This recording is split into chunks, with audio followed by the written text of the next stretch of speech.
কয়েকদিন ধরে বালুরঘাটে জাঁকিয়ে পড়েছে শীত, আর এই শীতের মধ্যে সঙ্গীতের মাধ্যমে উষ্ণতায় আপনাদেরকে ভরিয়ে তুলতে আমাদের আয়োজন। এবারে দক্ষিণ দিনাজপুর জার্নালিস্ট ক্লাবের শারদ ও একক সম্মানে আমাদের বিশেষ আকর্ষণ রয়েছে মুম্বাইয়ের খ্যাতনামা শিল্পী আদনান আহমেদ। সেই আদনান আহমেদ এবার আপনাদের বালুরঘাট শহরে এই ফ্রেন্ডস ইউনিয়ন মাঠে তিনি আপনাদেরকে তার যে সঙ্গীতের যে জাদু, সেই জাদুতে আপনাদের মন ভরিয়ে তোলার চেষ্টায় আজকে আমাদের এই আয়োজন। আগামীকাল অর্থাৎ 30শে নভেম্বর শনিবার সন্ধ্যে 6টায় আপনাদের সকলের ঠিকানা হবে এই বালুরঘাট ফ্রেন্ডস ইউনিয়ন মাঠে।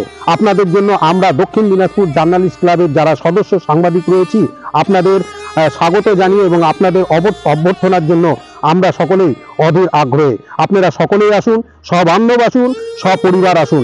আমাদের এবারের মূল আকর্ষণ মুম্বাইয়ের খ্যাতনামা শিল্পী আদনান আহমেদ।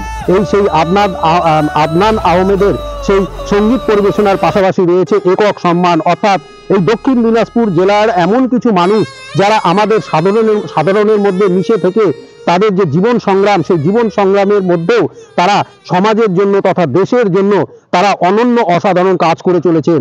সেই কাজগুলো, সেই মানুষগুলোকে আমরা আপনাদের সামনে তুলে ধরবো এবং তাদেরকে একক সম্মানে সম্মানিত করব। পাশাপাশি প্রতি বছর যে শারদ উৎসব হয়ে থাকে, সেই শারদ উৎসবে যে সকল পুজো উদ্যোক্তা যারা দিন রাত এক করে আমাদেরকে ভালো পূজা উপহার দিয়ে থাকেন, সেরা পুজো, সেরা প্রতিমা, সেরা পরিবেশ উপহার দিয়ে থাকেন, তাদেরকেও আমরা সম্মানিত করব। একইভাবে যে দীপান্বিতা যে উৎসবটি হয়ে থাকে তাতে যারা কালী পুজোর আয়োজন করে থাকে তাদেরকেও আমরা সেই পুরস্কার দিয়ে থাকি।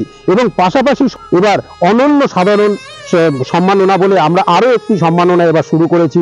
সেই সম্মাননাও সমাজের বেশ কিছু মানুষকে আমরা তুলে দেব। সুতরাং সকলের কাছে একটাই অনুরোধ, শনিবার 30শে নভেম্বর আপনাদের সকলের ঠিকানা হবে এই ফ্রেন্ডস ইউনিয়ন মাঠ।